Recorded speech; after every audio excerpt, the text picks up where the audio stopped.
নবনিযুক্ত মাননীয় প্রধান উপদেষ্টাকে অনুগ্রহপূর্বক শপথ পাঠ করানোর জন্য মহামান্য রাষ্ট্রপতিকে বিনীত অনুরোধ জানাচ্ছি। শেখ হাসিনা সরকারের পতনের পর দেশের প্রাণকর্তা হয়ে এসেছিলেন ডক্টর মোহাম্মদ ইউনূস।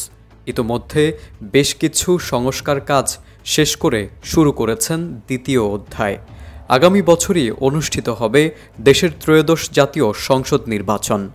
এমন এক সময় ডক্টর ইউনূস সক্রিয় রাজনীতিতে যুক্ত হবেন কিনা তা নিয়ে জনমনে ছিল জল্পনা কল্পনা। অবশেষে সেই প্রশ্নের স্পষ্ট জবাব দিলেন ডক্টর ইউনূস নিজেই। সম্প্রতি মালয়েশিয়া সফরকালে দেশটির জাতীয় সংবাদ সংস্থা বার্নামাকে দেওয়া এক সাক্ষাৎকারে ডক্টর ইউনূস স্পষ্ট করে জানান, তিনি রাজনীতিতে নামার পরিকল্পনায় নেই। রাজনীতিতে অংশ না নেওয়ার পেছনে তিনটি প্রধান কারণ তুলে ধরেছেন তিনি। ডক্টর ইউনূস জানান, বর্তমানে তার প্রধান দায়িত্ব হল অন্তর্বর্তীকালীন প্রশাসনকে সুশৃঙ্খলভাবে পরিচালনা করা এবং সংস্কার এজেন্ডা বাস্তবায়ন করা। তিনি বলেন, আমাদের এখন লক্ষ্য হল একটি গ্রহণযোগ্য ও অংশগ্রহণমূলক নির্বাচন নিশ্চিত করা। আমি এই দায়িত্বে আছি জনগণের সেবার জন্য, কোনো রাজনৈতিক ভবিষ্যৎ নির্মাণের জন্য নয়। প্রধান উপদেষ্টা মনে করেন, রাজনৈতিক কোনো অবস্থান গ্রহণ করলে তার নেতৃত্বাধীন ঐক্যমত্য কমিশনের নিরপেক্ষতা প্রশ্নবিদ্ধ হতে পারে।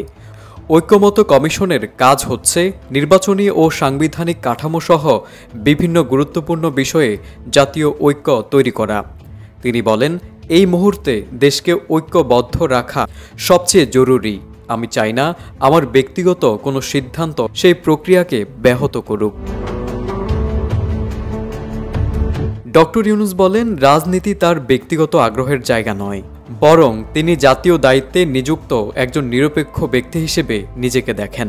তিনি বলেন, আমি রাজনীতিতে আসার কথা ভাবি না।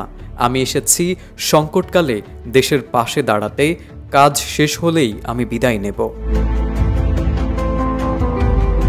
2024 সালে 5 আগস্ট ছাত্র জনতার গণ অভ্যুত্থানের পর তৎকালীন প্রধানমন্ত্রী শেখ হাসিনার সরকার পতনের মুখে পড়ে। এরপর রাষ্ট্রপতি মোহাম্মদ শাহাবুদ্দিন ডক্টর মোহাম্মদ ইউনূসকে অন্তর্বর্তীকালীন সরকারের প্রধান হিসেবে দায়িত্ব দেন।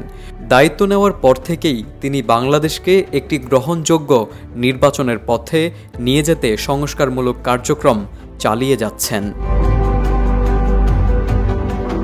তারেক আজিজ, এটিএন বাংলা।